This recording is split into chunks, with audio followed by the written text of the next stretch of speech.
죽이려고 중국에 데려간 거라고 하는 그 증거가 되는 녹취록이 있다고 얘기를 하기 시작해요. 박용철은 박근혜 박지만 쪽의 행동대장이었습니다. 대장이었어요. 그래서 폭력배들을 동원해서 박근영 씨를 다 몰아냈습니다.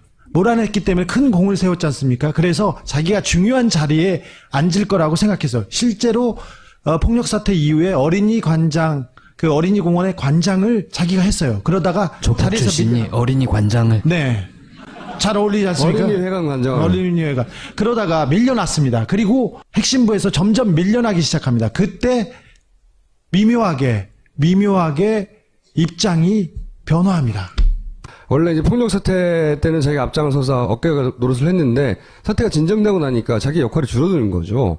그러면서 다른 사람이 그 자리를 차지한 거예요. 그러니까 이 양반이 섭섭했나 봐. 그렇겠죠, 아무래도. 그러면서 이제 자기가 쥐고 있다고 하는 실제로 있는지 없는지 아직도 확인되지 않은 박지만 회장이 신동우 총재를 죽이라고 했다. 그 명령을 내가 이 기록으로 통화 녹취로 가지고 있고 그 녹취는 캐나다에 있는 가족이 캐나다에 있었거든요. 캐나다에 두고 있다. 뭐 이런 이야기를 하기 시작하는 와중이었어요. 그러니까 이제 갑자기 적이 된 거죠. 이 재판이 진행되는 과정에. 녹취록을 가지고 고소를 합니다. 누구를 고소했습니까? 그 사실을 박용철이 2010년 9월 1일 날 법정 증언을 합니다. 네. 법정 증언 기록이라는 걸 가지고 제가 고소를 했기 때문에 그거는 결코 무효가 될 수 없습니다. 그런데 1심 판결문에는 박용철이 법정에서 증언한 사실이 없으므로 유죄입니다. 2010년 9월 1일 날 박용철 씨가 법정에 나와서 이렇게 말합니다. 박지만 회장의 비서실장이죠. 정용희 비서실장이 나에게 박지만 회장님의 뜻이다 라고 이야기한 것을 증인이 녹음한 테이프가 있다. 근데 여기서 죽이란 말은 그런 네. 말은 안 했어요. 테이프라고도 할 것도 없고 증인이 핸드폰에 녹음해 놓은 것을 핸드폰을 바꿔서 캐나다에 가져다 놓았다. 이렇게 얘기를 합니다. 뭐 무슨 뜻인지 모르겠는데 뜻이다 하는 내용이 담긴 녹취가 자기한테 있다고 주장을 한 거죠. 세 가지 유형이 있어요. 죽거나 다시는 만날 수 없게 되거나 이 경우는 죽었는지 해외로 도망가는지 알 수가 없는 거고 혹은 감옥에 일시적으로 가거나 이런 정도의 유형이 있어요. 한국에서 그 사건에 관여했던 조폭 중에 하나가 저를 도와준 사람이 있었습니다.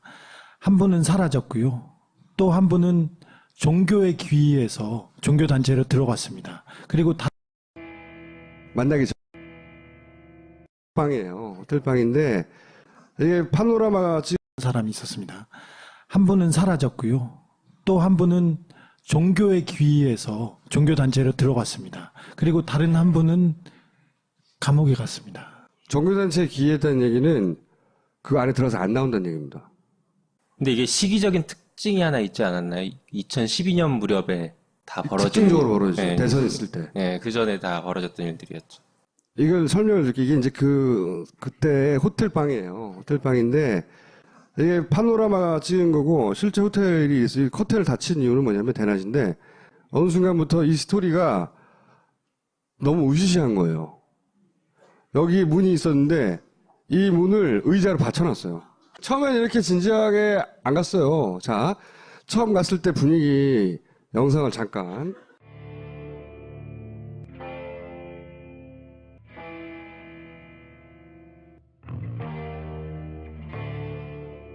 두바이 도착했고 호텔 들어가고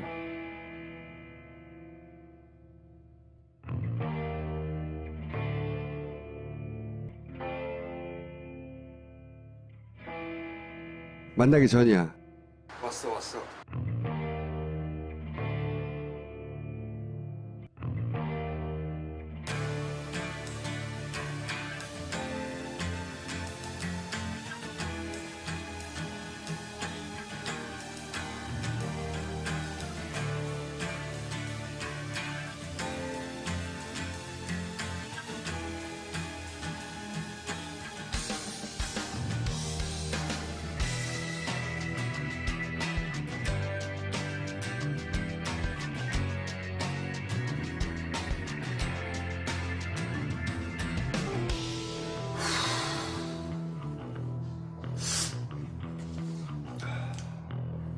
이 이야기를 듣는 것만 삼박사를 했는데 이제 사건 파일 전체를 김용민 변호사가 들고 왔거든요.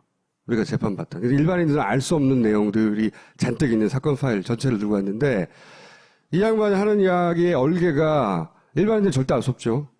이 사건 파일하고 거의 일치했잖아요. 맞아요. 네. 그 정말 신기했었어요. 설명 좀 해주세요. 사건 안에 기록 안에 들어있는 그 미세한 부분들은 알 수가 없거든요. 공개된 적이 없었으니까. 그런데 그 부분들을 굉장히 세밀하게 알고 있고 심지어는 우리가 알고 있었던 것들에 대한 오류를 잡아주기도 했습니다. 우리 믿지 않을 수 없던 부분이 있는 거죠. 처음부터. 기록에 존재하지 않은 박근혜, 박지만의 비선, 특별히 경찰, 검찰, 국정원에 있는 사람들의 이름을 지적하는데 정확했습니다. 사실 저희가 그 재판에서 결정적으로 하나 활용했던 게 있는데요. 이게 사망한 그 박용철 씨, 박용수 씨가 죽기 직전에 같이 가서 술을 마셨다라고 하는 스텝바라는 게 계속 나오거든요. 그것이 알고 싶다 보신 분은 알겠지만 존재하지 않는다. 나중에 알고 봤더니. 네. 그 스텝바. 네, 그 스텝바에 대해서 저희가 한참 얘기했더니 거기가 아니라는 식으로 얘기를 하는 거예요. 우리 스텝바를 알고 있었거든요. 그 중에서. 거기가 아닌 다른 바를 얘기를 하더라고요. 거기에 피아노가 있다라고 하면서 매우 구체적으로 그 바를 얘기하고 위치, 뭐 누가 운영하는지 이런 것들을 그림도 얘기하고. 그려서 그림도. 네. 그래서 저희가 사실 조회를 신청했더니 정말로 강남구에 스텝바라는 게 존재하지 않았고요.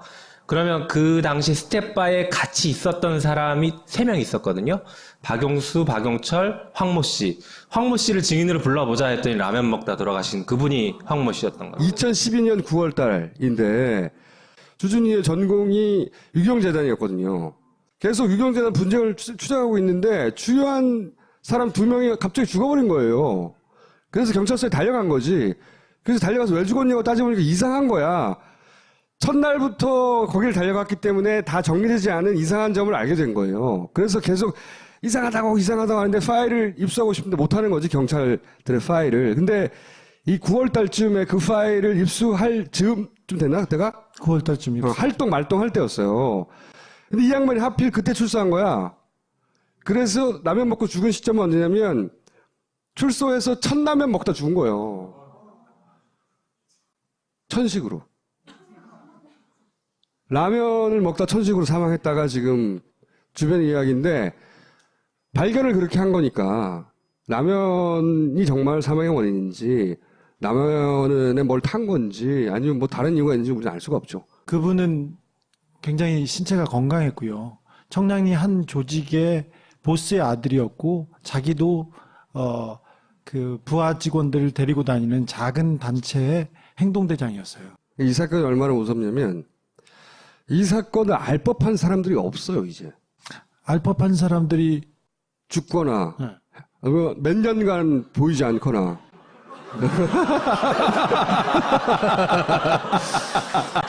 저는요, 지금 약속이 있어서 지금 빨리 가봐야 될 것 같아요. 의원님도 이날 겪은 일 때문에 핸드폰을 아이폰으로 바꿨어요. 아이폰으로 직접 바꿨고요. 그래서 이제 전화는 안 쓰는데 이제 갤럭시 폰 있잖아요. 이제 가니까 우리 기사 검색하고 그러잖아요. 그때 네이버 켜서 이렇게 하고 있는데 갑자기 까만 게 딱 뜨는 거예요. 그리고 밑에 모니터링 이렇게 떠요. 그래서 제가 순간 캡처해가지고 김총수 보여줬어요. 또 지금 도청하고 있는 것 같다고. 그 순간을 포착했던 거죠. 그 순간인데 누구 전문가한테 보내봤더니 이것은 도청하는 것 같다. 도청한다고 그랬지 뭐 하여튼 뭐 뭔가 폰에 하고 있다. 근데 저는 꺼버렸고. 사건 내용은 전혀 모르고요. 기억도 안 나고 전 스케치만 좀 말씀드리면 그리고 이제 나왔어요. 3박 4일 있다가 나왔는데 추격전이 벌어진 거예요. 차. 우리 차를 그것도 여러 가지 이렇게 또 이렇게 3쿠션으로 이렇게 몰래 탔다고 생각했는데 추격전이 벌어지는 거예요. 막 차가 뒤따라오고 그게 싹 유턴하면 반대에서 또 나타나 어떤 차가. 지금 막 웃고 막 자신만만하게 얘기하는데 다 쫄았어 그때. 왜 다 쫄았냐면 우리가 상상했지 못했던 얘기였거든요. 너무 스케일도 크고 사람도 너무 많이 죽고.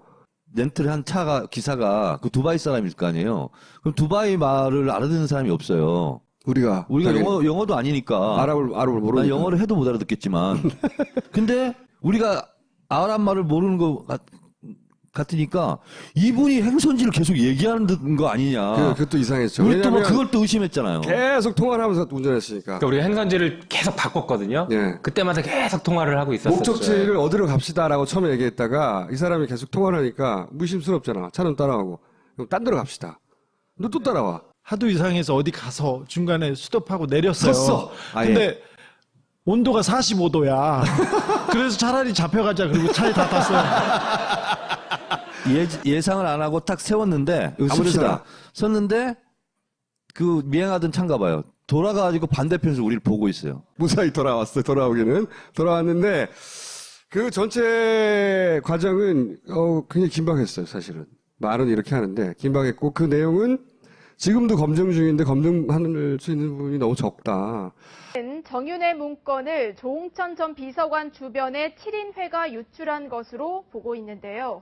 7인회 멤버 가운데 박지만 씨의 비서였던 전모 씨가 공직기강 비서관실 직원들과 수시로 접촉했던 정황도 포착한 것으로 알려졌습니다. 동정민 기자의 단독 보도입니다. 청와대는 박지만 씨의 비서였던 전모 씨가 지만 씨와 조홍천 전 공직기강 비서관 사이에서 다리 역할을 한 것으로 의심하고 있습니다. 청와대는 특히 7인의 멤버인 전 씨가 청와대 공직기강 비서관실 직원들과 수시로 만나온 정황도 확인한 것으로 전해졌습니다. 전 씨가 청와대 주변에서 공직기강 비서관실 직원들에게 술과 식사를 대접하며 청와대 내부 동향을 물어봤다는 진술도 확보한 것으로 알려졌습니다. 조 전 비서관도 때때로 식사 자리에 동석했던 것으로 전해졌습니다. 청와대는 조 전 비서관이 지난해 공직비서관실 행정관에 전 씨를 청거했다가 거절당한 사실도 주목하고 있습니다.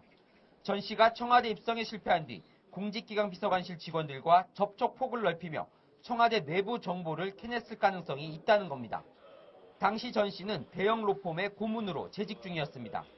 청와대는 전 씨가 로펌의 대관 업무를 수행했거나 지만 씨 측에 청와대 정보를 전달하는 역할을 맡았을 가능성 모두 배제하지 않고 있습니다.